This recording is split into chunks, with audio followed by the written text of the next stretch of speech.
Shalom. Saudara, kita sudah memasuki bulan Maret ya, di tahun 2016. Dan minggu ini, minggu pertama saudaraku, dan tema gereja kita minggu bulan ini adalah Life in Christ, atau hidup Kristus, atau tinggal dalam Kristus. Saudara, tahukah betapa dahsyatnya kalau hidup kita tinggal dalam Kristus, ya? Saya kasih contoh kekuatan sebuah tinggal. Bapak Ibu Saudara pernah nonton film Iron Man? Ya, mungkin yang udah opa-oma nggak ngerti Iron Man apa itu ya. Tapi kalau Superman tahu opa-oma? Tahu dong Superman. Spiderman tahu opa-oma? Tahu. Saya mau tanya, waktu hero Hollywood ini, dia jagoan ya saudaraku, dia nggak tinggal di dalam baju Spiderman, nggak tinggal di baju robot Iron Man ya, nggak tinggal di dalam baju Superman ya. Saya mau tanya, waktu menghadapi musuh menang atau kalah? Kalah. Tapi waktu dia tinggal di baju Iron Man, dia tinggal di baju Superman, menang atau kalah? Menang. Sama saudaraku, ketika kita tinggal dalam Kristus, Kristus tinggal dalam hidup kita, pasti hidup kita mengalami kemenangan. Pertanyaannya gini, kenapa sih seringkali kita jatuh bangun? Kenapa seringkali kita kompromi? Kenapa seringkali kita nggak kuat saudaraku? Karena kita nggak tinggal dalam Kristus. Kalau kita tinggal dalam Kristus, pasti hidup kita mengalami kemenangan. Yang setuju katakan amin. Dan saudara percaya gak bahwa Allah yang kita sembah Allah yang luar biasa? Allah yang kita sembah Allah yang dahsyat, Allah yang kita sembah Allah yang perkasa. Dan saudara bayangkan kalau kita tinggal di dalam Allah yang dahsyat itu, kita tinggal di dalam Allah yang luar biasa itu, kita tinggal di dalam Allah yang perkasa itu, dan Allah perkasa tinggal dalam hidup kita, Allah yang luar biasa tinggal dalam hidup kita. Seharusnya hidup kita luar biasa. Coba tanya sebelah, selama ini kamu tinggal di mana? Bilang sebelah, pantesan model kamu begini. Bercanda sih saudara ya. Ibrani 2:18. Oh, saya percaya kalau kita tinggal dalam Kristus, pasti hidup kita dahsyat saudara. Oleh sebab itu selama bulan Maret ini kita akan belajar sama-sama bagaimana supaya kita tinggal dalam Kristus dan Kristus tinggal dalam hidup kita. Ibrani 2:18 kita baca sama-sama. 2-3. Sebab oleh karena ia sendiri telah menderita karena pencobaan, maka ia dapat menolong mereka yang dicobai. Saudara, kalau kita tinggal dalam Yesus, Yesus akan menolong kita. Dan saudara lihat apa janji Tuhan, apa janji Allah kalau kita tinggal dalam Kristus, saudara. Ini kemarin Pak Anton di bahas ini juga ya. Saya sama Pak Anton gak janjian, tapi saya percaya bukan sebuah kebetulan. Ini firman Tuhan buat semua kita di tempat ini. Ini janji Tuhan kalau kita tinggal di dalam Kristus. Yeremia 2:9 ayat 11. Baca sama-sama. 2-3. Sebab aku ini mengetahui rancangan apa yang ada padaku mengenai kamu. Katakan sama-sama, kamu. Kamu ini siapa? Personal. Yesus tahu rencana kita, saudaraku, personal, satu-satu. Yesus tahu rencana, punya rancangan buat hidup kita, punya masa depan, punya rencana buat hidup kita. Demikianlah firman Tuhan. Apa sih rancangan Tuhan buat hidup kita? Apa janji Tuhan buat hidup kita kalau kita tinggal dalam Kristus? Yaitu rancangan damai sejahtera dan bukan rancangan kecelakaan, untuk memberikan kepadamu hari depan yang penuh harapan. Jadi janji Allah buat hidup kita, kalau kita tinggal dalam Kristus, Kristus tinggal dalam hidup kita. Janji Allah, rancangan Tuhan buat hidup kita, yaitu damai sejahtera dan penuh harapan. Tahukah saudara betapa pentingnya damai sejahtera dalam hidup kita? Betapa pentingnya penuh harapan dalam hidup kita? Dengar baik, dengar baik. Buat apa kau jadi pengusaha yang berhasil, mobilmu 10, rumahmu 6, tapi kau nggak damai sejahtera? Yang setuju katakan amin. Buat apa engkau punya anak yang sukses, anak yang pintar, anak yang hebat, tapi hidupmu gak damai sejahtera? Buat apa engkau punya istri yang cantik, istri yang langsing, udah 40 tahun nikah tetap aja langsing, tapi engkau gak damai sejahtera sama istrimu? Buat apa engkau punya suami ganteng kaya, suamimu income penghasilan 100-500 juta, tapi engkau gak damai sejahtera tinggal sama suami? Buat apa engkau punya rumah besar, kendaraanmu bagus, tapi kau nggak damai sejahtera. Buat apa saya melayani di tempat ini? Jemaat Tuhan ribuan, tapi kalau saya nggak damai sejahtera. Betapa pentingnya damai sejahtera dalam hidup kita. Dan janji Tuhan buat hidup kita, kalau kita tinggal dalam Kristus, kita akan memiliki damai sejahtera. Ada amin ya. Nggak cuma damai sejahtera, tapi penuh pengharapan. Banyak orang hari-hari ini kehilangan pengharapan. Banyak orang hari-hari ini kehilangan damai sejahtera. Coba lihat sebelahnya, wajah-wajah penuh harapan sebelahnya. Atau wajah-wajah hopeless kayaknya. Ya udahlah Pak, suami saya udah begitu, mau diapain lagi Pak? Udahlah Pak, hidup saya udah begini, mau gimana lagi Pak? Udah dari sononya mungkin Pak, saya ditakdirkan hidup susah. Mungkin ini udah gimana Pak nasib saya Pak? Punya suami kayak begitu Pak? Ya gimana Pak nasib saya punya anak model kayak gitu Pak? Dengar baik, dengar. Kalau kita dalam Kristus, kita akan penuh pengharapan. Dengar saudara. Saudara boleh nggak punya mobil, saudara boleh nggak punya motor, saudara boleh ngontrak. Dengar, tapi kalau kau dalam Kristus, kau akan tetap damai sejahtera. Kalau kau dalam Kristus, kau akan tetap penuh pengharapan. Amin, saudara. Dengar, cobaan boleh datang dalam hidup kita. Kesulitan boleh datang dalam hidup kita. Badai boleh datang dalam hidup kita. Tapi kalau kita dalam Kristus, kita akan tetap penuh pengharapan. Memang saya tahu Pak, suami saya sampai sekarang judi, rokok, minum, bahkan punya wanita idaman lain. Tapi saya percaya kalau saya dalam Yesus, saya masih tetap punya harapan bahwa suami saya akan pasti berubah. Memang Pak, keuangan saya sekarang lagi mengalami krisis. Saya udah gak punya apa-apa, makan aja saya susah. Tapi kalau saya dalam Kristus Pak, saya akan tetap damai sejahtera. Dan saya akan tetap punya pengharapan dalam Kristus bahwa Kristus akan pulihkan ekonomi saya. Itu orang yang punya pengharapan. Kalau orang gak punya pengharapan, udah apa? Udah dari sana aja saya kolek Pak. Udah dari sana aja saya hidup susah, udah ditakdirkan Pak. Salah saya Pak nikah sama suami model kayak gitu Pak. Salah saya Pak nikah sama istri model kayak gitu. Gak punya pengharapan. Kalau kita dalam Yesus, pasti kita punya pengharapan. Gak ada amin. Coba tanya sebelah, masih punya pengharapan? Dengar baik orang tua. Dengar, kalau engkau dalam Kristus, kau masih punya pengharapan anakmu akan berubah. Dengar baik bapak-bapak dalam ini. Bapak-bapak dengar baik, kalau engkau dalam Kristus, kau masih punya pengharapan, usahamu akan bangkit, bisnismu akan bangkit, usahamu diberkati Tuhan. Ini kekuatan betapa dahsyatnya kalau kita tinggal dalam Kristus. Kita akan terus tetap punya pengharapan. Mungkin dokter bilang gak mungkin penyakit ibu sembuh, gak mungkin penyakit bapak sembuh. Tapi dalam Kristus kita masih punya pengharapan. Dalam Kristus kita masih tetap damai sejahtera. Ini saya juga katakan amin. Saya mau tanya, pilih mana? Punya rumah mewah, mobil bagus, tapi gak punya damai sejahtera. Rumah kontrak, gak punya mobil tapi damai sejahtera. Pilih mana? Hah? Saya gak pilih dua-duanya. Saya mau punya rumah mewah, mobil bagus, damai sejahtera. Gak ada amin. Amin saudara. Benar gak saudara? Nah saya berdoa, ini janji Tuhan buat hidup kita. Saya berdoa ini terjadi buat jemaat Tuhan di tempat ini. Pilih mana yang single, punya istri cantik tapi nggak damai sejahtera, nanti mau menikah? Atau punya istri pas-pasan tapi damai sejahtera? Mau dua-duanya dong, benar gak? Istri cantik takut akan Tuhan, suami diberkati Tuhan, suami bertanggung jawab, takut akan Tuhan, penuh damai sejahtera dan penuh harapan. Saudara, ini terjadi dalam hidupmu? Saudara, mau ini terjadi dalam hidupmu? Nah, pertanyaannya gini, bagaimana caranya Pak supaya saya tetap penuh damai sejahtera dalam hidup ini walaupun badai datang dalam rumah tangga saya? Bagaimana caranya Pak supaya saya tetap penuh pengharapan walaupun banyak krisis dalam hidup saya? Ini bagaimana caranya saya akan share sama Bapak Ibu Saudara. Bagaimana kita dapat mengalami janji Tuhan? Efesus 1 ayat 15 sampai 23. Ini doa Paulus buat jemaat di Efesus. Boleh tolong dibuka Esther? Efesus 1 ayat 15 sampai 23.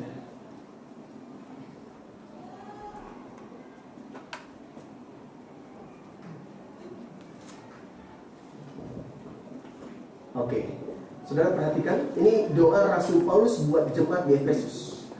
Karena itu, setelah aku mendengar tentang imanmu, ya, Rasul Paulus dengar tentang jemaat di Efesus dalam Tuhan Yesus dan tentang kasihmu terhadap semua orang kudus. Terus klik.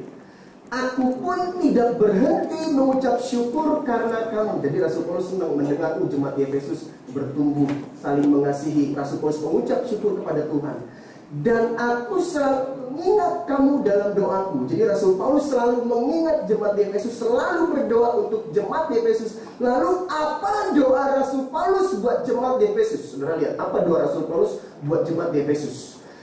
Dan meminta kepada Allah Tuhan kita Yesus Kristus. Ini doa Rasul Paulus buat jemaat di Efesus. Rasul Paulus minta kepada Allah, kepada Yesus untuk jemaat di Efesus, yaitu Bapa yang mulia itu, supaya Ia memberikan kepadamu roh hikmat dan wahyu. Untuk apa?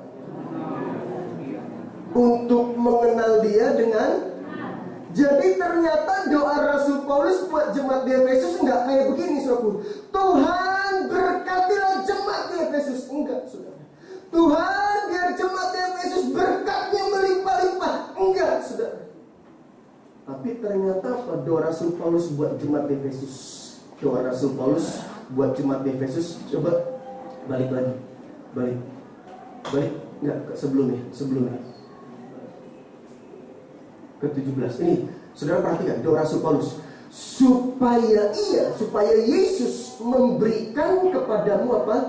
Roh hikmat dan wahyu. Jadi Rasul Paulus sudah berdoa kepada jemaat di Efesus supaya jemaat Efesus diberikan banyak berkat. Rasul Paulus sudah berdoa kepada jemaat di Efesus supaya usaha mereka diberkati. Enggak, tapi Rasul Paulus berdoa kepada jemaat di Efesus supaya jemaat di Efesus diberikan roh hikmat kepada Tuhan dan wahyu. Untuk apa?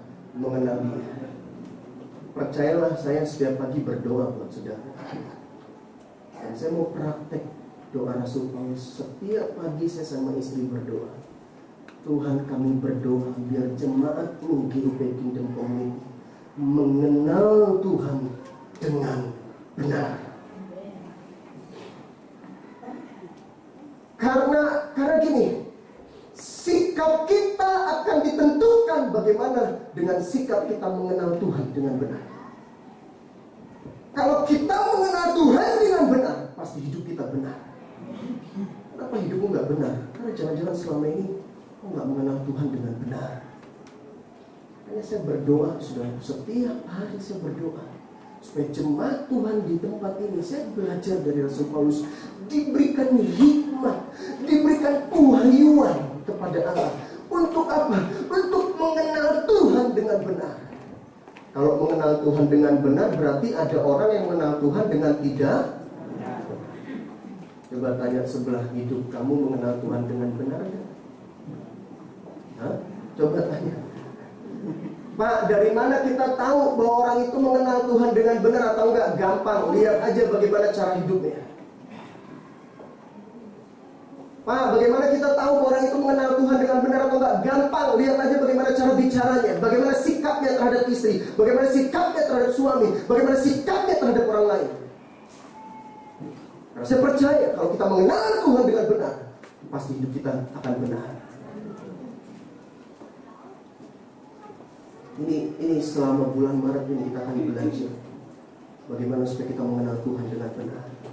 Karena sikap kita mengenal Tuhan dengan benar akan menentukan bagaimana sikap kita dalam kehidupan sehari-hari. Terus, dan supaya Ia menjadikan mata hatimu apa? Terang. Rasul Paulus berdoa pada jemaat Efesus supaya jemaat Efesus memiliki hati yang terang, agar kamu mengerti pengharapan apakah yang terkandung dalam panggilannya. Ini saudara, kalau kita mengenal Tuhan dengan benar tuh ada kata betapa.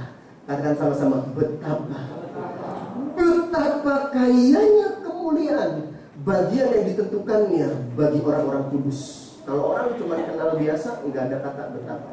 Tuhan baik, ya Pak, Tuhan baik. Tuhan yang luar biasa, iya Tuhan yang luar biasa. Tapi kalau kita mengenal Tuhan dengan benar, bukan hanya mengenal, kita mengalami kuasa Tuhan, kasih Tuhan. Betapa baiknya Tuhan dalam hidup saya. Betapa dahsyatnya biasanya penyertaan Tuhan dalam hidup saya. Betapa, kenapa betapa? Karena kita mengenal dengan benar. Bukan hanya mengenal, kita mengalaminya. Pertolongan Tuhan yang luar biasa. Klik. Dan betapa hebat kuasanya. Katakan sama-sama, betapa hebat kuasanya. Kalau kita mengenal dengan dahsyat, saudaraku, mengenal Tuhan dengan benar, betapa hebat kuasanya, betapa hebat kebaikannya. Dengar, kau sakit nggak akan cari dukun. Gak ada amin ya nih. Kau bilang mengenal Tuhan dengan benar, kau bilang Tuhan kita Tuhan yang berkuasa, tapi sakit cari dukun. Kau berkata bahwa mengenal Tuhan dengan benar. Dari kecil kita orang Kristen. Kau bilang betapa hebatnya kuasa Tuhan, tapi ada masalah kita larinya ke narkoba. Ada masalah larinya ke minuman keras. Ada masalah larinya ke rokok, ke judi. Kita bilang kita mengenal Tuhan. Kita bilang betapa dahsyatnya kuasa Tuhan. Saya percaya kalau kita benar-benar mengenal kuasa Tuhan, mengalami betapa dahsyatnya kuasa Tuhan, kita sakit nggak akan cari dukun. Gak ada amin ya. Amin, saudara. Terus, dan betapa hebat, baik lagi coba. Dan betapa hebat kuasanya bagi kita yang percaya sesuai dengan kekuatan kuasanya. Terus, yang dikerjakannya di dalam Kristus dengan membangkitkan dia dari antara orang mati dan mendudukkan dia di sebelah kanannya di surga. Oh dahsyat. Yesus duduk di surga sebelah kanan Allah Bapa. Next. Dan jauh lebih tinggi dari segala pemerintahan. Yesus ini jauh lebih tinggi dari segala pemerintahan dan penguasa, dari penguasa apapun di udara, dan kekuasaannya, dan kerajaan, dan tiap-tiap nama yang dapat disebut bukan hanya di dunia ini saja, melainkan juga di dunia yang akan datang. Ini dahsyatnya Tuhan kita kalau kita adalah benar. Klik. Next. Dan segala sesuatu telah diletakkannya tadi pemerintahan, penghulu-penghulu, kuasa-kuasa, telah diletakkannya segala sesuatu di bawah kaki Kristus, dan dia telah diberikannya kepada jemaat sebagai kepala dari segala yang ada. Saudara, ternyata semuanya itu di bawah kuasa Yesus, saudara. Dan Alkitab bilang semuanya itu sudah diletakkan di bawah kakinya. Siapa di kakinya Yesus? Saya dan saudara, jemaat Tuhan. Saya berdoa saudara, kita sampai di level kayak gini. Makanya saya sering bilang gini, saudara, sama teman-teman di staff full time. Sebenarnya tantangan kita seharusnya bukan hanya buat staff full time, semua kita. Tantangan terbesar kita bukan bergumul lagi dalam pornografi. Tantangan terbesar kita bukan bergumul lagi dalam rokok. Tantangan terbesar kita bukan bergumul lagi dalam kepahitan iri hati. Tapi tantangan terbesar kita adalah bagaimana supaya kita bisa beri yang terbaik buat Tuhan. Ada amin ya? Tantangan terbesar kita adalah bagaimana supaya kita bisa menyenangkan hati Tuhan, orang lain diberkati sama pelayanan kita. Itu seharusnya tantangan terbesar kita. Seharusnya kita sebagai orang percaya, sudah sekian tahun jadi orang Kristen, seharusnya tantangan kita bukan iri hati lagi. Tantangan kita bukan sakit hati lagi. Tantangan kita bukan mengampuni atau enggak lagi. Tantangan kita bukan lepas dari rokok atau enggak lagi. Tantangan kita seharusnya bagaimana caranya supaya kita bisa beri yang terbaik buat Tuhan, orang lain diberkati melalui hidup kita, orang lain diberkati melalui pelayanan kita. Saya berharap kita sampai level di sini, saudara. Amin. Coba tanya sebelah, salam ini tantangan kamu masih di mana? Tanya. Jangan-jangan masih bergumul di lepas rokok gak ya? Lepas judi gak ya? Udah sekian tahun kita jadi orang Kristen, mengampuni gak ya? Masih iri hati gak ya? Sekian tahun kita jadi orang Kristen, kita jadi orang percaya. Next. Jemaat yang adalah tubuhnya, yaitu kepenuhan dia, yang memenuhi semua dan segala sesuatu. Klik. Balik ke materi saya lagi, boleh?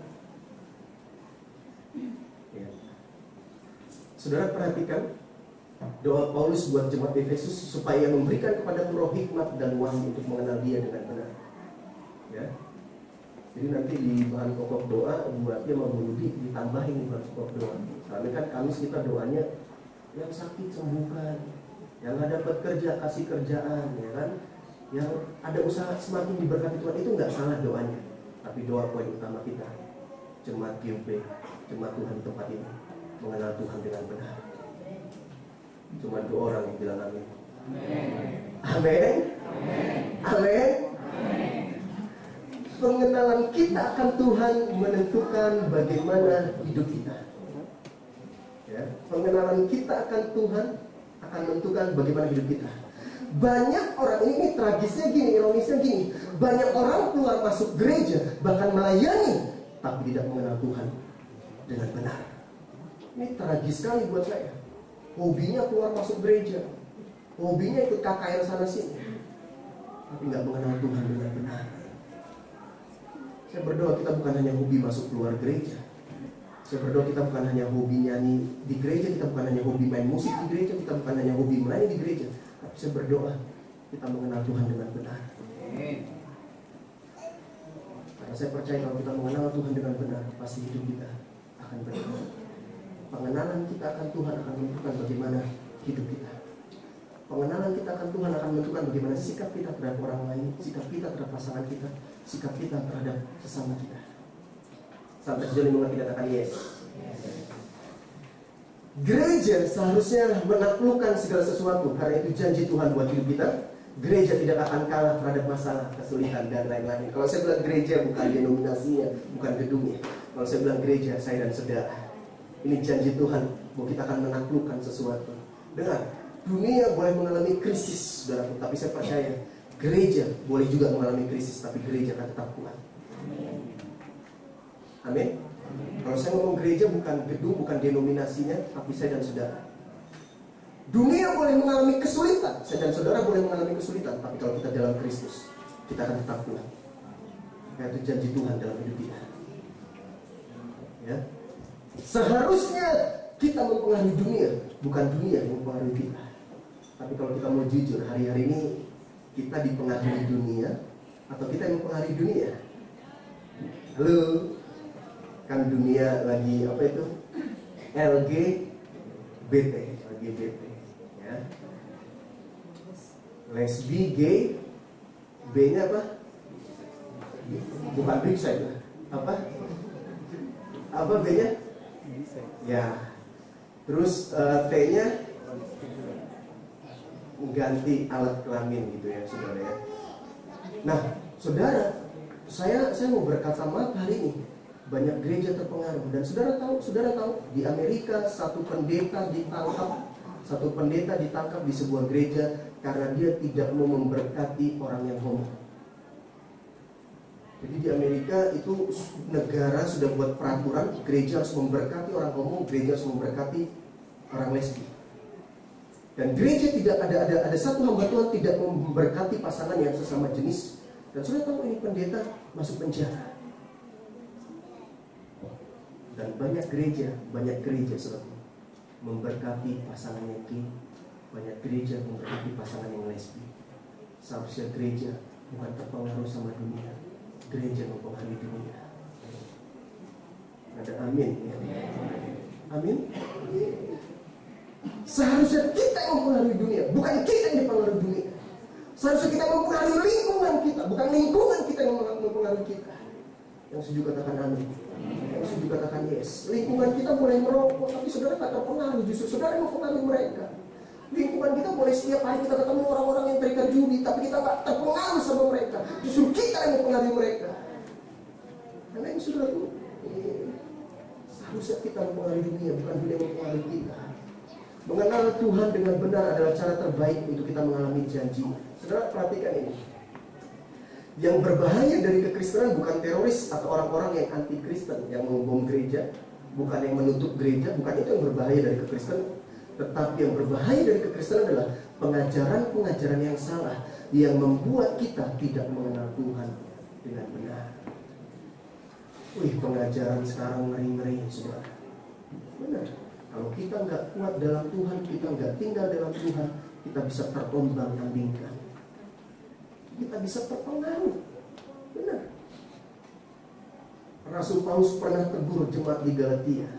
Kenapa kau kagum bukan kepada Yesus? Ya kan? Kenapa kau kagum bukan kepada Yesus? Kau kagum kepada Allah-Allah yang lain. Kelihatannya sesuatu yang begitu luar biasa. Kelihatannya sesuatu yang begitu hebat. Yang berbahaya dari kekristenan bukan orang yang tutup gereja. Yang berbahaya dari kekristenan bukan orang-orang yang ngebom gereja. Yang berbahaya dari kekristenan adalah pengajaran-pengajaran yang tidak membuat orang Kristen, yang tidak membuat jemaat mengenal Tuhan dengan benar. Kita kagum hanya dengan satu pribadi orang. Kita kagum dengan manifestasi-manifestasi kuasa Tuhan. Tapi kita nggak kagum lagi dengan Yesus. Ini yang ngeri. Banyak orang hari ini menyodorkan Yesusnya Yesus yang KW sebenarnya, bukan yang original. Makanya saya berdoa jemaat Tuhan di tempat ini menjadi jemaat yang kuat, tinggal dalam Kristus, bertumbuh. Gak cukup hanya di ibadah minggu, kita ada cancel, di mana kita bisa saling menguatkan, kita saling mendoakan, kita saling meneguhkan. Yang sudah katakan amin. Kalau kita nggak kuat, kita bahaya sudah. Yang terakhir, hari ini saya mau memberitahu buat Bapak Ibu, apa sih Allah itu? Bagaimana Allah yang benar, kita mengenal Allah yang benar. Ini Yesaya 43:15. Dan saudara perhatikan konteks dari Yesaya 43 ini adalah bangsa Israel waktu itu lagi mengalami terpurukan. Mereka mengalami krisis, mereka mulai menyembah berhala, mereka nggak percaya lagi sama kuasa Tuhan. Padahal bangsa Israel udah keluar dari Mesir, saudara, Allah pimpin, laut terbelah. Nah, mereka akhirnya goncang, mereka nggak yakin lagi, mereka hidupnya nggak benar lagi. Lalu Allah menyatakan dirinya melalui Nabi Yesaya, saudara. Waktu itu bangsa Israel lagi mengalami terpurukan. Dan dengar baik, mungkin ada beberapa saudara hari ini, keluargamu sedang mengalami terpurukan. Mungkin beberapa saudara tempat ini, keuanganmu sedang mengalami terpurukan. Dengar baik, hari ini Allah menyatakan dirinya melalui firman-Nya. Allah berkata, akulah Tuhan. Allah ngomong langsung sama bangsa Israel yang mengalami krisis terpurukan melalui Nabi Yesaya. Akulah Tuhan. Apa artinya akulah Tuhan? Aku Tuhan, aku bukan manusia. Kalau sama manusia saudara boleh main-main, tapi sama Tuhan saudara boleh main-main. Suamimu, istrimu, anakmu, orang tuamu boleh kau tipu, tapi Tuhan tidak bisa kau tipu. Setuju katakan amin. Akulah Tuhan. Allah menyatakan dirinya kepada bangsa Israel yang mengalami terpurukan. Akulah Tuhan, aku bukan manusia. Jangan main-main sama hidupku, kata Tuhan. Kau boleh tipu pemimpinmu, kau boleh tipu orang lain, tapi kau gak boleh tipu Tuhan. Akulah Tuhan. Apa artinya Tuhan? Penguasa tunggal. Nah, pertanyaannya hari ini, benar gak kita jadikan Tuhan penguasa tunggal dalam hidup kita? Kita sulit jadikan Tuhan penguasa tunggal dalam hidup kita kalau ada masih penguasa-penguasa lain dalam hidup kita. Mau berkata, iya Pak, saya sudah jadikan Tuhan penguasa tunggal dalam hidup kita. Yang benar. Bilang sama sebelah, yang benar. Hah? Masih ada penguasa yang lain ternyata. Apa penguasa yang lain? Susah banget Pak, saya menang sama rokok. Berarti kok dikuasai sama rokok. Masih ada penguasa. Susah banget Pak, saya mengampuni dia. Berarti engkau dikuasai sama kepahitan. Masih ada penguasa lain ternyata. Kau belum jadikan Tuhan penguasa tunggal dalam hidupmu. Ada amin ya. Amin. Sudah sekali Pak mau menang sama judi, berarti kau masih dikuasai sama judi. Masih ada penguasa yang lain ternyata. Halo. Susah sekali Pak untuk nggak gosip. Berarti ternyata kau dikuasai sama gosip. Masih ada penguasa yang lain. Coba tanya sebelah, masih ada penguasa lain dalam hidupmu? Iri hatimu, kebencianmu, kepahitanmu, egomu. Alkitab berkata, mari hari ini saya berdoa kita mengenal Tuhan dengan benar. Dan Tuhan berkata, akulah Tuhan. Mari kenali Tuhan dengan benar, bahwa Dia adalah Tuhan, Dia bukan manusia. Apa artinya Tuhan? Penguasa tunggal dalam hidup kita. Amin. Amin. Apakah kita benar-benar mengenal Tuhan benar? Dengan benar kita jadikan Tuhan penguasa tunggal dalam hidup kita? Atau amarahnya kita? Ataukah egonya kita? Kebenciannya kita? Sakit hatinya kita? Aku Tuhan, aku bukan manusia. Dan Tuhan menyatakan dirinya, mengenalkan dirinya supaya bangsa Israel bangkit dari terpurukan. Dan hari ini firman Tuhan menyatakan buat setiap kita di tempat ini supaya jemaat Tuhan di tempat ini bangkit. Cuma 2 orang yang bilang amin. Amin. Apalagi yang maha kudus. Aku Tuhan yang maha kudus. Apa artinya maha kudus? Allah kita Allah yang kudus. Kita harus hidup dalam kekudusan. Nah, kudus maksud saya di sini bukan kemana-mana kita pakai kemeja putih, kan pakai kemeja putih, celana putih, terus kaos kaki putih, sepatu putih, rambut kumis jenggot putih, terus jalan ketemu orang ditanya mau kemana? Shalom. Jalan lagi ketemu orang ditanya dari mana? Berapa sih kata-kata dari mana? Tanpa saudara bahwa kekudusan kita nggak ditentukan dengan seberapa hebat kita berbahasa, nggak ada amin ya. Apa saudara bahwa kekudusan kita nggak ditentukan dengan penampilan kita yang sudah katakan amin? Banyak orang sedikit-sedikit ngomong Tuhan tapi hidupnya nggak kudus. Orang banyak penampilannya kelihatan kudus, bahasa-bahasanya kelihatan kudus. Kekudusan kita bukan berdasarkan penampilan kita. Kekudusan kita bukan dari luar ke dalam. Kekudusan kita dari dalam keluar. Artinya apa? Hidup transparan. Ada roh takut akan Tuhan dalam hidup kita. Kalau kita bangun kekudusan kita dari luar ke dalam, hidup kita pakai topeng. Kalau kita bangun kekudusan kita berdasarkan penampilan kita, hidup kita pakai topeng. Makanya lihat hari Minggu di gereja semua orang malaikat. Benar gak? Oh ini di gereja nih, gak bisa main-main nih. Mesti jaim sedikit, benar gak saudara? Bahasa mesti rohani sedikit, ini masalah di gereja. Hei, ini gereja gak boleh musik. Oh, berarti di luar boleh musik. Hei, ini gereja tidak boleh merokok. Oh, di luar boleh merokok. Kita salah konsep tentang kekudusan. Kekudusan kita bukan dari luar ke dalam, tapi dari dalam keluar.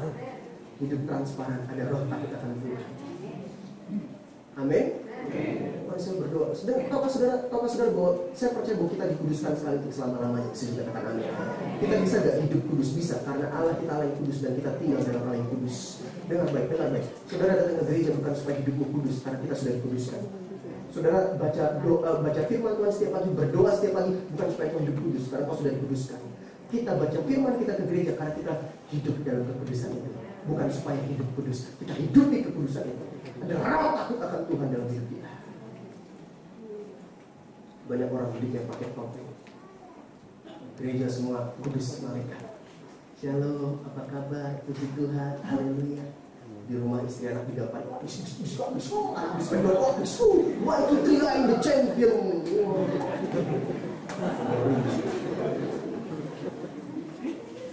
Kalau di gereja tepuk tangannya rohani sekali. Oh haleluya, puji Tuhan. Di luar juga tepuk tangan, tapi tepuk tangannya beda.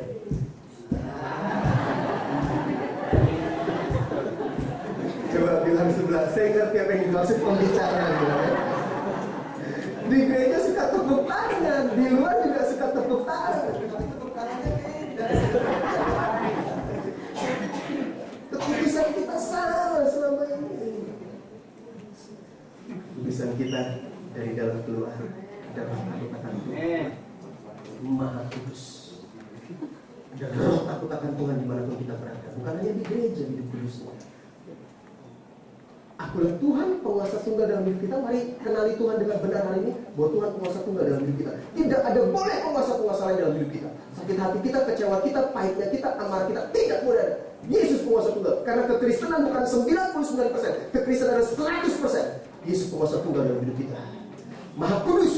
Kita harus hidup dalam kudusan. Ada roh takut akan Tuhan dalam hidup kita, dimanapun kita berada. Raja yang menciptakan Israel. Tuhan adalah Raja. Saya mau tanya, menurut saudara, Yesus juru selamat atau Raja? Dua-duanya. Dua-duanya. Yesus juru selamat atau Raja? Dengar ya. Ini jangan salah paham dulu, jangan salah paham. Saya belum sesat, saya belum sesat ya. Dengar, Yesus bukan juru selamat, Yesus Raja. Saya mau ubah pengenalan saudara akan Allah dengan benar. Sebelum manusia jatuh dalam dosa, Yesus ada di mana? Di surga. Sebagai apa? Sebagai apa? Memerintah di kerajaan surga dan juga memerintah di bumi. Kalau kita berbicara tentang kerajaan kan bicara tentang kuasa, otoritas. Benar gak sih? Lalu manusia jatuh dalam dosa. Manusia jatuh dalam dosa. Yesus datang ke dunia menjadi juru selamat, menyelamatkan kita karena kita orang berdosa. Lalu dia mati, bangkit saudaraku, naik lagi ke surga sebagai apa? Identitasnya tetap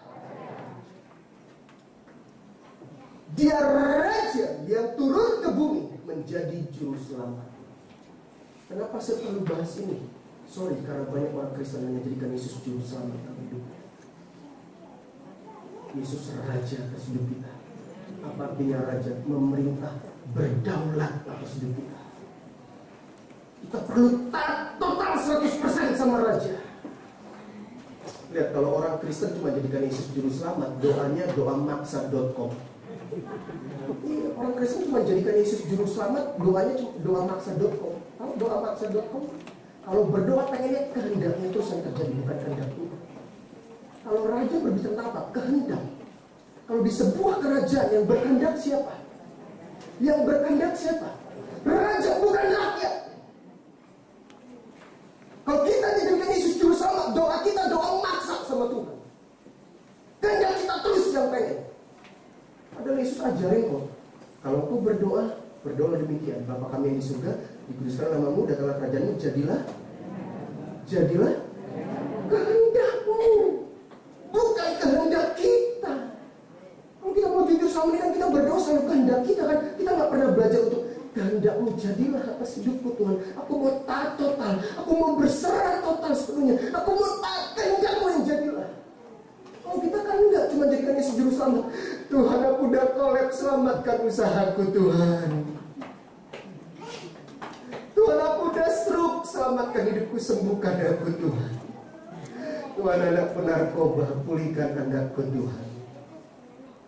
Yang saya takuti kalau saudara menjadikan Yesus Juru Selamat, ketika anak penarkoba baru kau datang sama Tuhan. Ketika kau udah bangkrut baru kau datang sama Tuhan. Kalau raja, kita butuh nggak butuh, tetap raja yang berdaulat. Kalau cuma Juru Selamat, kalau lagi butuh aja baru datang sama Juru Selamat. Lagi nggak butuh nggak datang. Tuhan, selamatkan ekonomiku, Juru Selamat. Dia bukan hanya Juru Selamat, tapi dia raja. Saya tahu Yesus Juru Selamat, tapi harus tahu identitasnya adalah sebagai raja. Benarkah selama ini kita jadikan Yesus raja dalam hidup kita? Raja bicara apa? Kedaulatan. Raja bicara apa? Kehendak. Kehendak yang terjadi. Doa Bapa kami, kehendak mulai jadi. Itu doa Bapa. Kalau doa Bapa kamu, kalau doa Bapa kami, kehendakmu lah yang jadi. Doa Bapa kamu, kehendakku lah yang jadi. Tuhan, berikan aku pekerjaan. Tuhan, sembuhkan sakitku. Kan doa kita sama maksa.com. Tuhan, pulihkan suamiku. Kita gak pernah belajar. Tuhan, aku mau taat, kehendakmu jadilah. Apapun yang terjadi, aku mau tetap kuat. Tuhan, kehendakmu jadilah. Amin. Coba tanya sebelah kamu, doa Bapa kami atau doa Bapa kamu?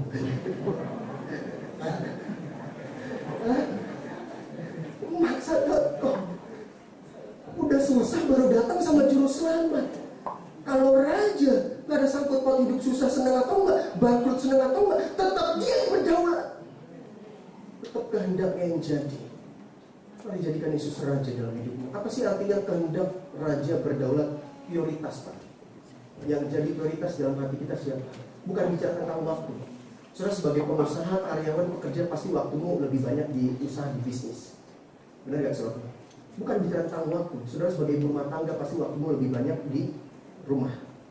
Tapi ini bicara tentang apa? Prioritas. Waktu kau jadi pengusaha, jadi karyawan, jadi bisnismen, walaupun waktumu lebih banyak untuk usahamu, tapi tetap kehendak Tuhan yang jadi atas hidupmu. Buat apa setiap hari kau ada di gereja, tapi bukan kehendak Tuhan yang terjadi atas hidup kita. Bukan Tuhan yang prioritas dalam hidup kita. Mari saya mau ubah pola pikir saudara dengan benar. Ini bukan berbicara tentang waktu, tapi ini bicara tentang prioritas. Saya sebagai hamba Tuhan, pasti waktu saya lebih banyak di gereja. Benar gak? Saya sebagai hamba Tuhan, waktu saya lebih banyak di pelayanan dong. Benar gak? Tapi pertanyaannya, apakah sudah pasti Yesus jadi prioritas dalam hidup saya? Oh, belum tentu. Apakah sudah pasti yang saya lakukan selama ini kehendak Tuhan karena waktu saya lebih banyak di gereja? Oh, belum tentu. Ini bicara tentang prioritas. Bahwa apapun yang saya lakukan, Tuhan yang prioritas, Tuhan yang utama, kehendak Tuhan yang jadi. Yang setuju katakan amin. Yang setuju katakan yes. Tanya sama sebelah, selama ini kehendak siapa yang terjadi atas hidupmu? Halo, kehendak siapa? Saya berdoa waktu kau bisnis, waktu kau kerja, waktu kau jadi ibu rumah tangga, kau jadi karyawan, apapun yang kau lakukan, kehendak Tuhan. Ini bukan berbicara tentang waktu, tapi ini bicara tentang apa? Prioritas. Tuhan yang jadi raja atas hidup kita, memerintah, berdaulat atas hidup kita. Raja, rakyat harus taat total sama raja. Boleh saya minta pemain musik lagi? Saya mau akhiri dengan sebuah cerita bahwa Allah kita adalah Allah yang raja, Allah raja. Rakyat perlu taat sama rajanya. Abraham sekian tahun menantikan seorang anak, saudara. Menantikan janji Allah. Abraham keturunan bukan seperti bintang di langit, akan seperti pasir di lautan. Lalu Allah jawab doa Abraham. Abraham punya anak namanya Ishak. Ishak lagi lucu-lucunya. Abraham lagi dekat-dekatnya sama Ishak. Lalu tiba-tiba Allah berkata demikian sama Abraham. Abraham, persembahkan anakmu sebagai korban. Kalau kau sebagai papa, bagaimana perasaanmu, saudara? Puluhan tahun kau nantikan seorang anak, dan anakmu lagi lucu-lucunya, kau lagi dekat-dekatnya sama anakmu. Tiba-tiba Allah minta anakmu sebagai korban. Gimana perasaanmu, saudara? Hah? Sakit ya, saudara? Lalu Allah taat sama rajanya, Abraham taat sama rajanya. Raja, rakyat harus taat total. Di waktu Abraham mau bawa Ishak ke Bukit Moria, Ishak tanya, "Pak, biasanya papa mau persembahkan korban, ada kambing, ada domba. Mana kambing dombanya, Pak? Dan kau tahu bahwa korbannya adalah anakmu sendiri. Gimana perasaanmu sebagai seorang papa?" Anakmu tanya, "Mana korbannya, Pak?" Dan kau tahu korbannya adalah anak kandungmu sendiri. Dan Abraham taat mempersembahkan Ishak, taat sama rajanya. Dan waktu Abraham persembahkan Ishak, dia taat sama rajanya. Raja di surga bilang apa? "Abraham, stop! Aku tahu isi hatimu, bahwa kau mengasihi aku lebih dari apapun. Kau benar-benar mengenal aku. Jangan kau bunuh anakmu."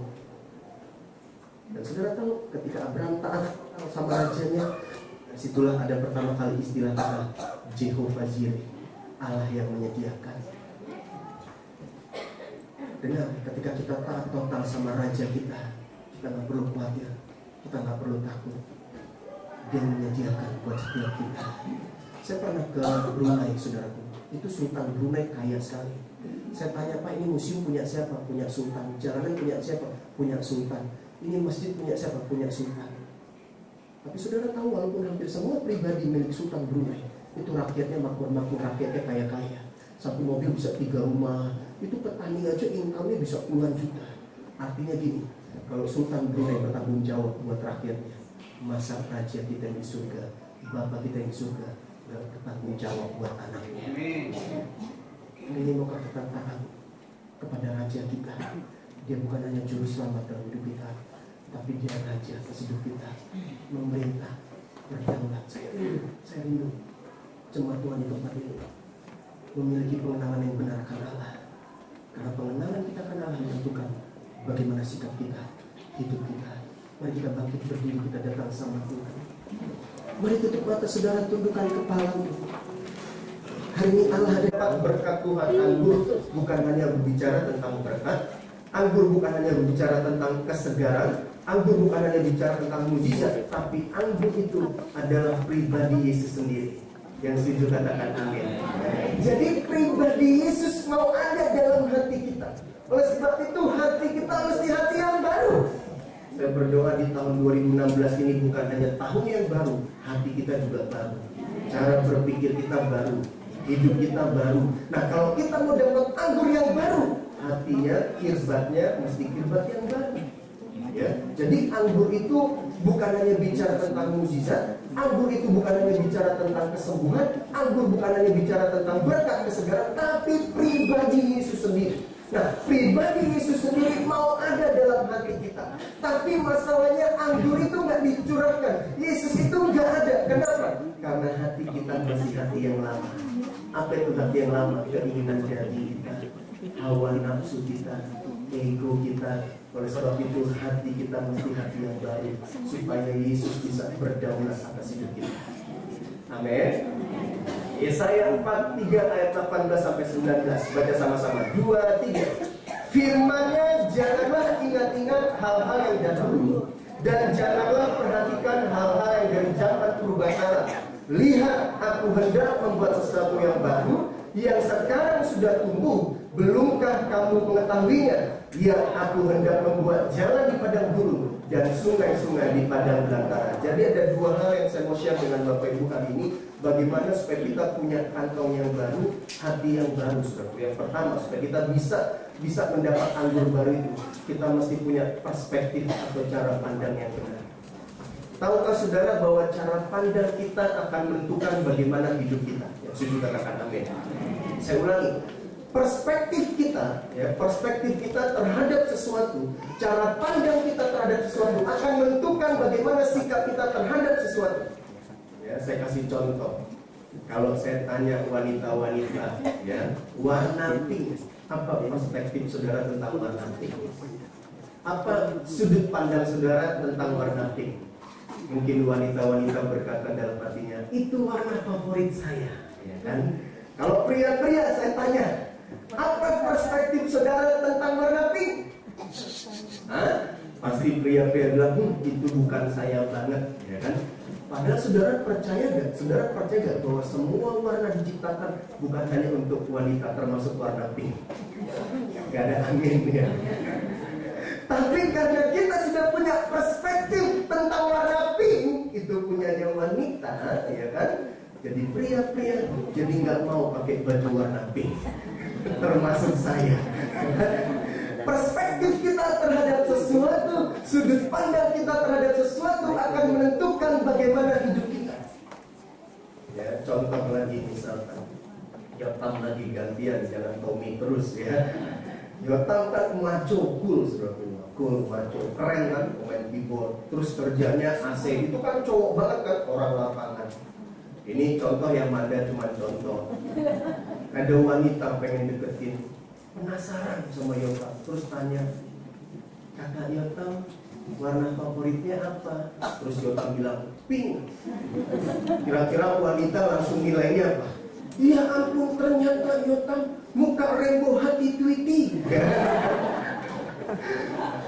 Langsung saudara punya sudut pandang yang negatif. Benar gak saudara? Padahal warna pink kan diciptakan bukan hanya untuk wanita. Lalu pas pria-pria dengar Yotam warna favoritnya pink, ada pria datangin, Yotam warna favoritnya pink ya? Sama Eke.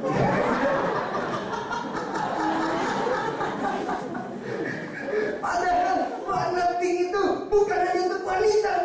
Benar gak saudara? Perspektif kita, sudut pandang kita akan menentukan bagaimana sikap kita terhadap sesuatu. Saya kasih contoh lagi, hal sederhana. Pengertian saudara tentang ibadah minggu itu apa? Ini sudut pandang kita. Pergi ke gereja apa? Ya, saya percaya gini, kalau kita punya perspektif yang benar, sudut pandang yang benar tentang beribadah hari minggu, benar kita bukan sekedar ibadah. Kalau kita sudah punya sudut pandang perspektif ibadah, ya karena seorang Kristen Pak mau nggak mau harus ke gereja. Nanti kalau saya nggak ke gereja, tetangga saya bilang malas ke gereja. Nanti kalau saya nggak ke gereja, saya malu dong sama anak saya lagi sekolah minggu, masa nggak ke gereja. Tapi kalau sudah punya perspektif yang benar tentang ibadah minggu, sudah dari rumah udah berdoa, Tuhan, aku mau beri yang terbaik buat Engkau. Dalam pujian, dalam penyembahan, sikap hatiku, aku mau beri yang terbaik buat Engkau. Dengar baik, kalau kau punya sudut pandang yang benar, ketika kau datang ke tempat ini, kau bukan sekedar beribadah. Kau datang ke gereja bukan hanya sekedar kau orang Kristen, tapi kau punya sudut pandang yang benar tentang ibadah. Bahwa kau datang ke tempat ini, kau beri yang terbaik buat Tuhan. Sikap penyembahanmu, sikap doamu, sikap hatimu, pujian-pujian Tuhan. Sikap pandang kita terhadap sesuatu menentukan bagaimana hidup kita. Mari hari ini kalau cara pandang kita salah tentang beribadah, kita datang ibadah hanya karena kita agama Kristen, kita datang ibadah hanya karena kita nggak enak sama istri, kita nggak datang ibadah supaya kita nggak dikunjungin sama gembala. Perspektif kita salah tentang beribadah, makanya hidup kita salah. Dan saya berdoa mari ubah sudut pandang kita tahun 2016 ini. Saudara datang beribadah karena saudara mengasihi Tuhan. Saudara datang ibadah sudah komitmen dari rumah bahwa kau beri yang terbaik buat Tuhan. Dalam penyembahan saudara, dalam pujian saudara. Sehingga ketika kita menyembah Tuhan, kita menyembah dengan sungguh-sungguh karena kau sudah punya perspektif sudut pandang yang benar tentang ibadah. Saya kasih contoh lagi. Apa perspektif saudara, sudut pandang saudara tentang Tuhan? Kalau saudara hanya punya sudut pandang Yesus hanya sebagai juru selamat, Yesus hanya sebagai juru selamat, saudara punya sudut pandang, nggak salah itu, nggak salah. Tapi tahukah saudara bahwa Yesus bukan hanya juru selamat dalam hidup kita, tapi Dia Tuhan Raja yang memerintah berdaulat atas hidup kita. Kalau kita hanya punya sudut pandang Yesus juru selamat, saudara berkata, nggak apa-apa ngerokok sekali-sekali, keselamatan nggak hilang.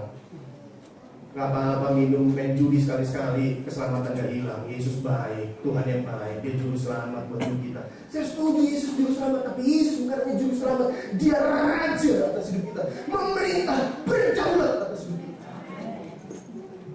Apa sudut pandang saudara tentang kekristenan? Kalau saudara hanya mengerti sudut pandang saudara, kekristenan hanya bicara tentang agama.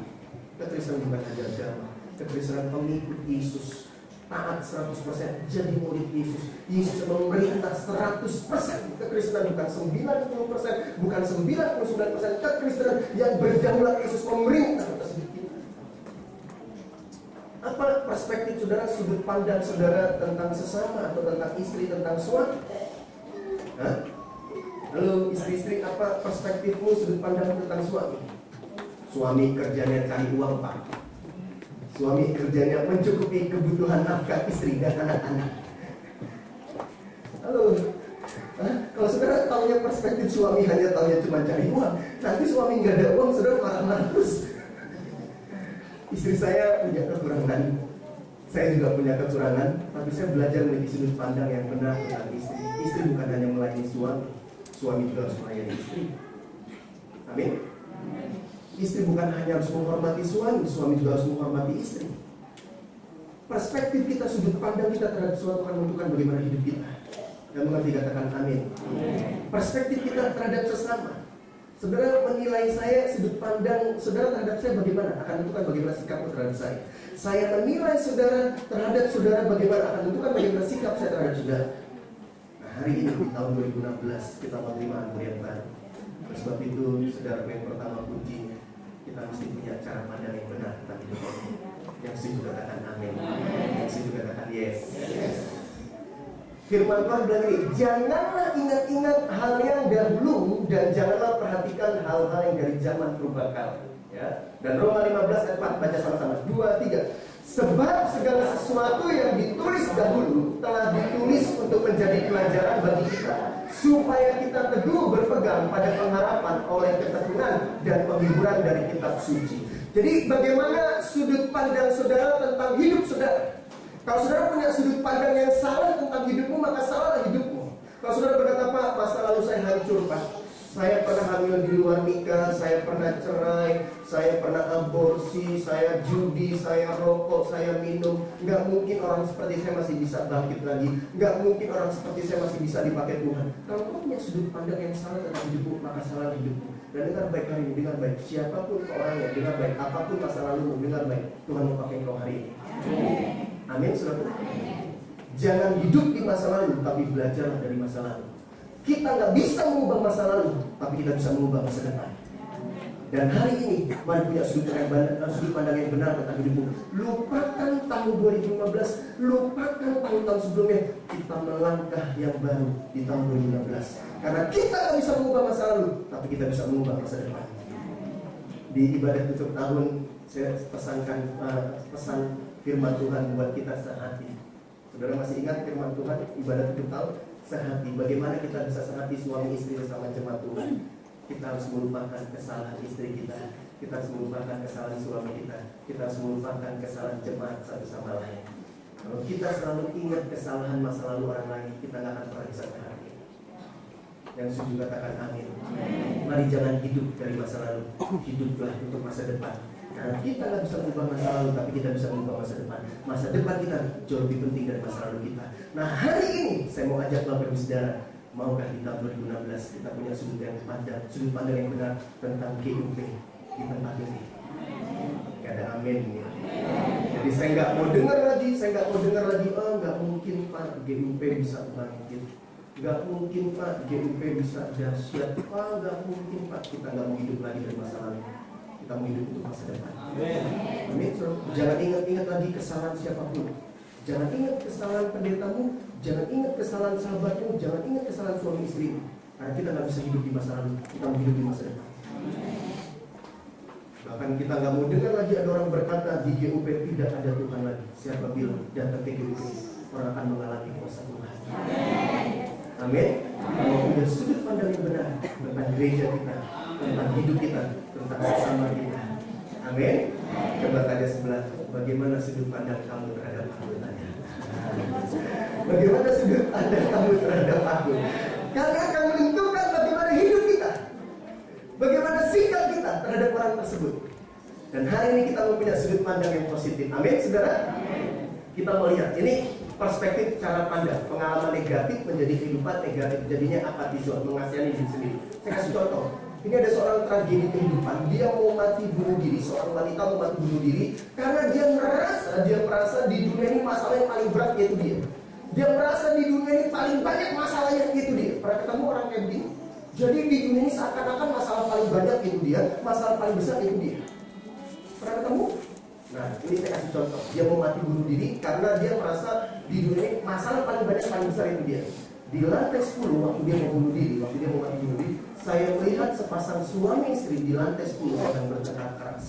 Nah, ini saya bahas tentang sudut pandang. Jadi waktu dia mau mati bunuh diri, di lantai 10, ya ampun, itu suami istri ternyata berantem juga ya. Padahal saya sempat iri sama itu istri. Saya pengen banget punya suami kayak dia, baik perhatian. Ternyata suaminya kasar juga. Saya pikir suami saya paling jahat di dunia ini.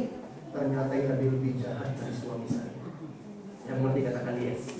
Jadi sebelum dia mati bunuh diri, dia merasa suaminya paling jahat di dunia ini. Tapi ternyata waktu dia mau mati bunuh diri di lantai 10, dia lihat ada suami pukul istri, ada suami pukul siksa istri. Ternyata suaminya enggak jahat banget. Ternyata ada suami yang lebih jahat dari suaminya. Yang mau dikatakan yes. Nah, lihat lagi. Di lantai 6, saya melihat Ong masih membeli 7 koran mencari lowongan kerja setiap hari. Ya ampun, si Ong kasihan banget ya. Sampai sekarang belum dapat kerjaan. Seharusnya saya bersyukur. Walaupun gaji saya hanya UMR, tapi saya dapat pekerjaan.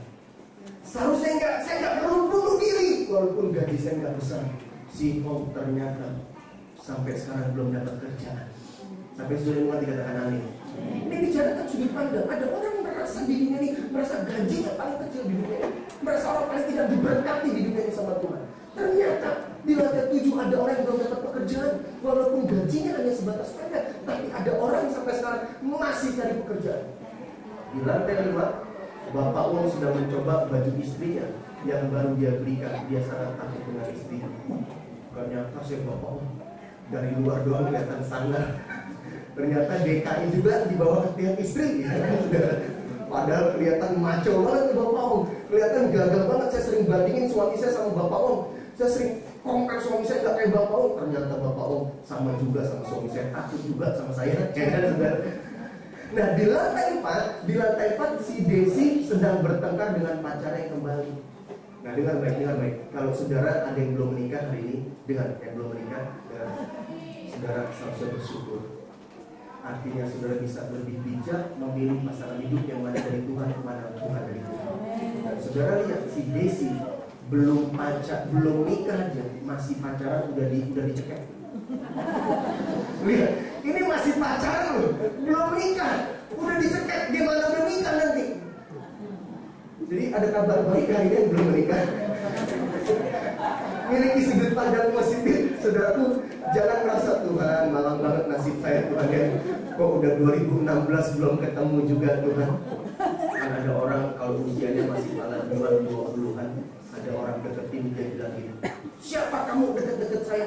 Masih pala 20-an. Udah pala 30-an ada orang deketin, dia mulai bercermin. Siapa saya ya?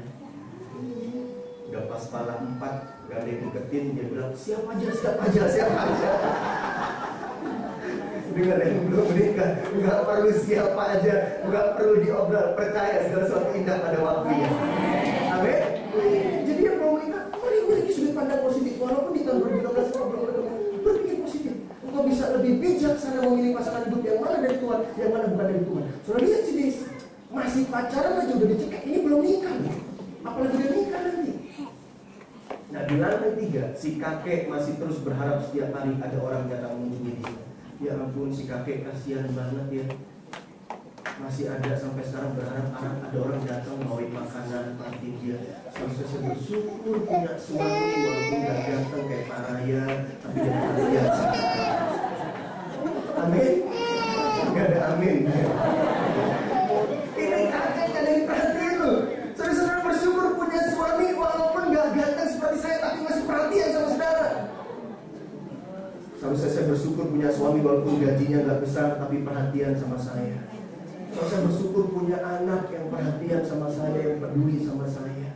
Ini si kakek udah ada orang yang perhatian dia, dia berharap ada orang datangin dia. Dia merasa orang paling kurang beruntung di dunia ini. Ternyata ada begitu banyak orang lebih tidak beruntung dalam hidup ini. Ini kembali ke sudut pandang. Di lantai 2, teman saya Yesi masih termenung menatap foto suaminya yang wafat setengah tahun yang lalu. Dengar baik istri-istri, hormati suami. Saudara bersyukur kau masih punya suami yang mengasihi engkau, peduli sama engkau. Ini kasihan si Yesus, saudara. Belum terima sampai sekarang suaminya dipanggil Tuhan, padahal sudah 1,5 tahun. Mari istri-istri hormati suami, sayangi suami. Suami-suami dalam hati, yes, amin. Amin. Tahun 2016 kita berubah, amin istri-istri. Nah, saudara perhatikan. Sebelum saya melompat dari bangunan tersebut, saya pikir saya adalah orang yang paling kurang beruntung. Jadi sebelum dia melompat, saudaraku, dia merasa paling kurang beruntung di dunia ini. Sekarang saya sadar, setelah dia lihat dari kejadian lantai 10 sampai bawah, sekarang saya sadar semua orang punya masalah dan kekhawatiran hidupnya masing-masing. Yang setuju katakan yes. Setelah saya melihat semuanya, saya sadar hidup saya ternyata tidak seburuk yang saya duga. Ternyata lebih baik saya, walaupun saya gaji nggak besar, nggak ada pekerjaan nggak kayak si Wong. Seharusnya saya bersyukur lebih baik saya punya suami, walaupun nggak ganteng, walaupun gaji nggak besar, tapi perhatian nggak kayak si kakek udah nggak ada yang perhatiin lagi. Orang-orang yang baru saya lihat tadi sekarang melihat saya di bawah, gantian saudara. Jadi orang-orang yang dia lihat tadi sekarang gantian melihat dia di bawah. Mungkin setelah mereka melihat saya sekarang, mereka sadar ternyata hidup mereka tidak sejelek yang mereka pikirkan. Jadi istri yang dipukul suami bilang gini setelah melihat orang yang mati bunuh diri, ya mendingan saya walaupun punya suami kasar, tapi saya nggak ada niat sedikit pun untuk mati bunuh diri seperti kamu. Ya mendingan saya lah, walaupun saya nggak ada pekerjaan sampai sekarang, tapi tidak sepintas pun di pikiran saya untuk mati bunuh diri seperti kamu. Ya mendingan saya lah, kata kakek, walaupun sampai sekarang nggak ada orang perhatian sama saya, nggak peduli sama saya, anak itu saya melupakan saya, tapi tidak sepintas pun di pikiran saya untuk mati bunuh diri. Ini kebicaraan apa? Sudut pandang, perspektif hidup. Saya berjalan di tahun 2016 ini, sudut pandang kita berubah tentang Tuhan, sudut pandang kita berubah tentang hidup kita, sudut pandang kita berubah tentang gereja kita, sudut pandang kita berubah tentang sesama kita, suami istri anak kita. Amin. Amin. Jadi istri-istri bilang sama suaminya dong, mama bersyukur banget punya suami kayak papa. Ayo dong ngomong dong saudara ya. Suami juga bilang, papa beruntung banget dapat istri seperti mama. Amin. Suami stop bandingkan istrimu dengan istri tetangga. Stop suami bandingkan istrimu dengan istri tetanggamu. Dan istri stop bandingkan suamimu dengan suami orang tua. Mari miliki perspektif sudut pandang yang benar tentang suami istri sesama kita. Yang sini katakan yes. Jadi kalau kita punya pengalaman negatif menjadi kehidupan negatif, udahlah Pak, hidup saya hancur-hancur sekali. Kita di zona apati zone, mengasihani diri sendiri. Nah yang kedua, pengalaman positif menjadi kehidupan negatif. Ini sudut pandang yang kurang benar juga. Pengalaman positif menjadi kehidupan negatif, jadinya tanpa zone. Artinya apa? Artinya gini, banyak orang bernostalgia dengan kesuksesan masa lalu, ya. Pengalaman rohani masa lalu. Contoh. Dulu Pak, waktu saya masih muda Pak, wah, saya dahsyat dipakai Tuhan Pak. Dulu sebelum saya menikah, saya aktif melayani Tuhan Pak. Saya suka singer, saya suka mimpi. Yang diceritakan dulu terus. Sama kayak bapak cerita sama anak, nah dulu papa waktu masih muda, papa nggak pernah sentuh namanya rokok, nah. Tapi ngomongnya sambil gini. Dulu papa nggak pernah tuh merokok, minum minuman keras, nggak pernah. Dulu papa waktu seusia kamu, papa nggak pernah merokok, nah. Ngomongnya kayak gitu. Nah ini orang yang pengalaman positif menjadi kehidupan negatif. Dan mari katakan amin.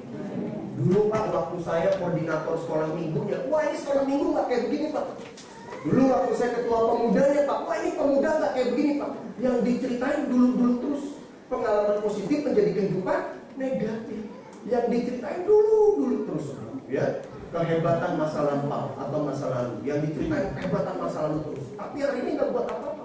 Sama kayak opah orang Ambon. Ada orang Ambon di sini, orang Ambon selain Pak Bir. Saya ada ya, Pak Ambon ya.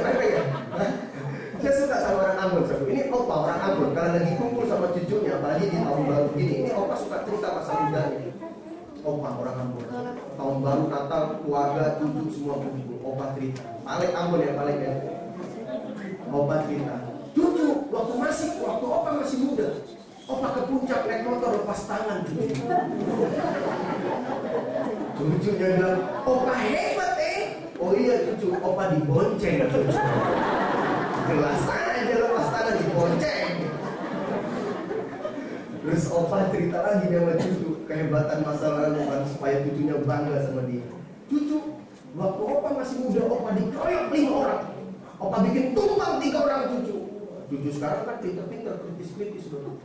Cucu tanya, opah dikeroyok 5 orang, opah bikin tumbang 3 orang, 2 orang lagi kemana opah? Kantor opah rumah sakit cucu.